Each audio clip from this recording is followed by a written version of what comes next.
All right, today we're going to try something completely different. Check this out. He's laughing already. An e-bike, eh?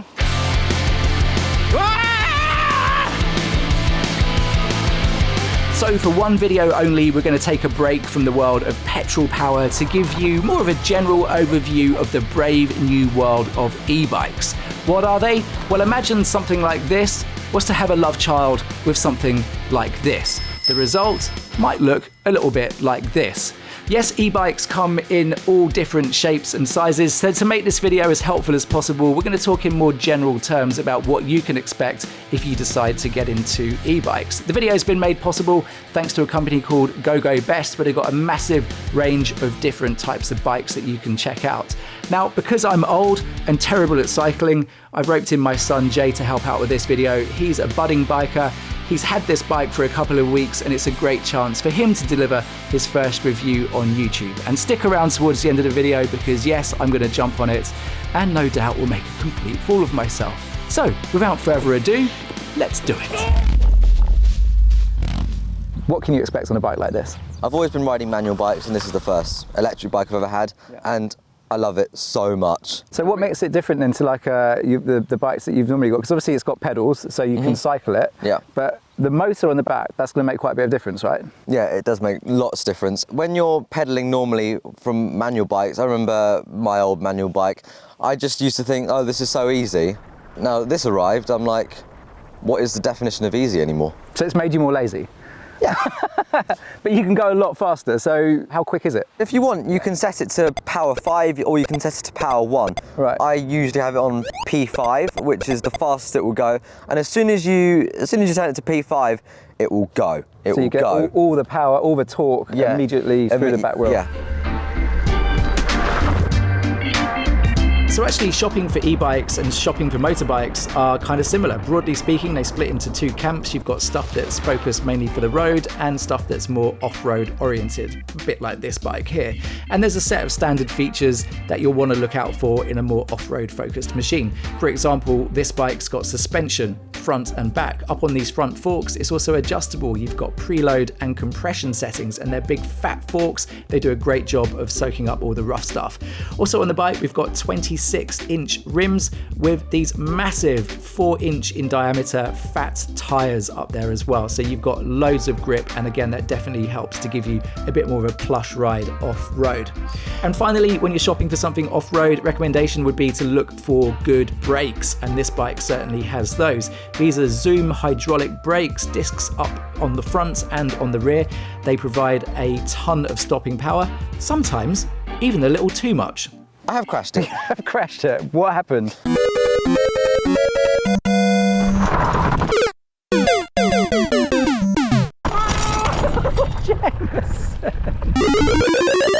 I hit the brakes too hard and then went flying over top of it. Oh my God. I'm sorry if your mum's watching. That never happened. So talking about the brakes, so these are hydraulic disc brakes, front and back. How have you found those? At first, it went through a squeaky stage. Okay. As you say that most motorbikes and bikes usually do when they've got disc brakes. Yeah. And I found it extremely annoying. Until finally, after I've done 90 kilometers on it. You've done 90 kilometers? Done 90 kilometers on it. Wow. And it's gone now, luckily, thankfully. The brakes, I'm not sure how you can adjust them. There's probably some way of doing it, but they're very sensitive brakes. So if you are going fast and you're hitting a tight corner, or you need to slow down for a certain reason, you want to gently squeeze them, because the amount of times where I've just full on squeezed them thinking that it's going to be fine because I'm turning quite a tight corner, it's not. They're very punchy. So it's like with all brakes. I mean, you've got to learn not to panic and grab them. Yeah. So it's kind of good experience. I mean, especially if you want to ride motorbikes on the street and things like that eventually. This thing's got none of the like ABS and traction control and all that stuff that you get. So it's good to learn like how to handle powerful brakes. And the key is like, don't grab them, I guess, but you did and you crashed. Yes, I did. It's not a big deal. Now the battery on this bike is it's like a 48 volt, 16 amp hour battery. So, I mean, it's got a pretty long range on it. They say on the website it will do over 100 kilometers. How have you found like range and stuff like that? How many times have you had to charge it up? Range is it's amazing. Honestly, first time out, we were filming for about 6 hours. I get home and there's still about 6 hours left of battery. So in total, I'd say if you're riding on about a P3 out of 5 for about 12 hours, that's going to last you. Yeah, definitely. So basically, yeah, I mean, obviously you can dial back the amount of power it gives you. So if you're going on a longer ride, you could set it on like a more moderate setting and you get more range. Okay. Adjustable seat. How comfy is that seat? Is it all right? The seat, I would say, it's not that comfortable. I don't think it's not that comfortable. They never are though. You can always change out seats and stuff. Of course, I guess, but it looks leather, but I don't think it is. No, it's not. It's not leather, no. It's got this amazing LCD dash up here. Now, motorbike manufacturers love telling us how amazing bikes are when they come with a colour LCD. So it's pretty incredible to see it up on a bike like this. What kind of information do you get up on that screen? Top speed that you've done. Yeah. You will get the amount of kilometres you've done on that bike. Right. You will get your current speed. Yeah. You have lots of settings to do with on how you want your bike, the motor to kick in. Yeah. So all that's set on there, and you've got a little joypad next to it, so you can go through all the different settings there. So that's where you can set the kind of power profile, how you want it to kick in. It tells you your range, battery charge, top speed, all that kind of stuff. Yeah. Nice. And it's got a horn as well. It has a horn. Play the horn. It's not on at the moment. It is. Is it? Mm-hmm. It works anyway. That's actually pretty loud. I can't reach it. Ah, nice. It's not like you need it in the countryside, but it's got a horn. Have you seen this as well? You can actually can you charge your phone up on that? Yes, it has a USB plug so you can charge your phone up on the battery. Apart from when you're charging your phone up on the battery, it will dim the display on the... Oh, right, okay, so it's obviously, to save a bit of power. That's pretty cool. Yeah. I guess the downside of bikes like this is because it's got so much stuff on it, like that big heavy battery, the big motor, it's got these big fat wheels, suspension and all that kind of stuff. It's pretty heavy, right? It weighs 31 kilograms, which for a push bike is very, very heavy. Have you ever tried riding this without the power on? Is that something you'd want to do? No, absolutely not. I have tried it, yes. I've taken the battery out and I've just been going around my driveway and through the fields. And I honestly think that it's a great idea that they've also got the pedals just in case you want to, take the battery out for a day, let it charge and also go for another ride. I personally think that's not a good idea because on a normal bike, they usually have 21 gears. Yeah. This one only has 7. So it's got Shimano gears, it's got 7 gears. So I guess it really, the whole thing is designed to be semi-powered. Like at least you'd want a little bit of power. It's made for a bit of both. Yeah. So you wouldn't want to look at this as just being like a replacement for a push bike to be able to pedal it if you wanted to. Yeah. The batteries themselves, I mean, this is a replaceable battery, so I suppose you could have a couple of batteries, so you could, even bring one out with you, like have a spare one in your backpack, and then swap them over. It comes with a little set of keys, so you can just pop the battery out and just keep going, which would be pretty cool. So I suppose all there is left to do is for me to try this thing out. It's been a very long time since I've ridden anything like this, so get ready to watch me die. Now, as I'm old, I've also brought some old person's safety equipment along with me. I'll just go and get it. Hold on, it's just over here. Bear with me. God.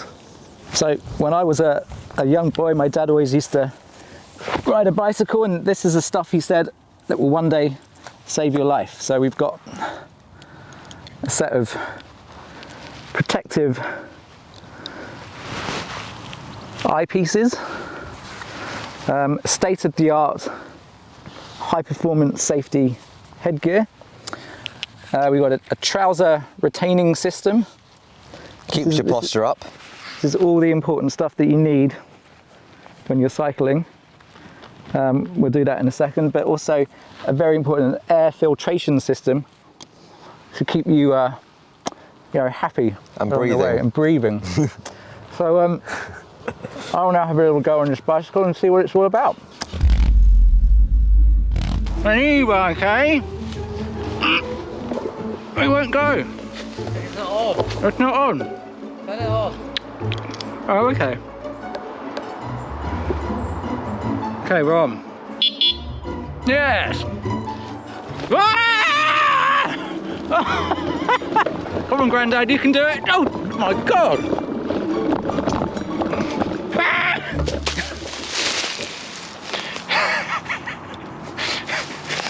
Granddad's had an accident. I'll tell you what, it's got all you need. It's not kind of a dangerous amount of power. Ooh. But it's enough.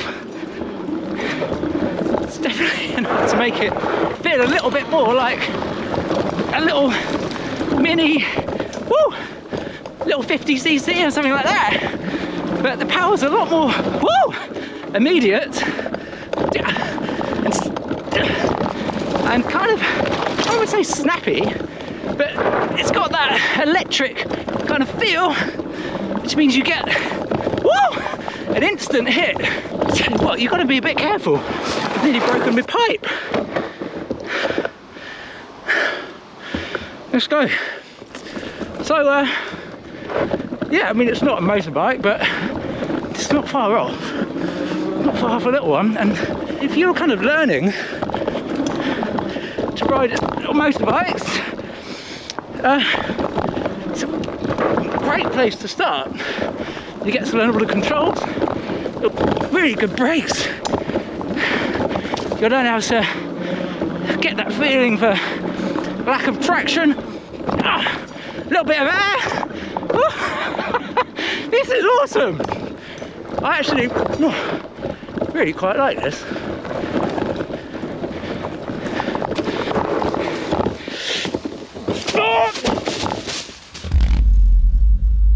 So actually, that's all right.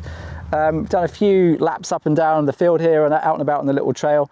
It's a huge amount of fun. And actually, you know, if you are one of these people that's got a little bit of space and you don't fancy annoying your neighbours with a loud petrol bike, this is a great little alternative. It's not going to replace a motorbike in this kind of form. There are some different kind of e-bikes out there that are kind of more motorbike replacements, but this is a nice little halfway house. It's good for Jameson to be able to kind of practice on. It's good for a little kind of, you know, weekend out and about if you've got the space to do it. It's a right laugh, actually. I'm surprised at how much fun that was. So I'll leave a link in the description down below. You can check it out if you want, but don't worry, normal petrol-powered service will resume in good order. Thanks for watching this one. Until the next one, ride safe. Laters. Bye.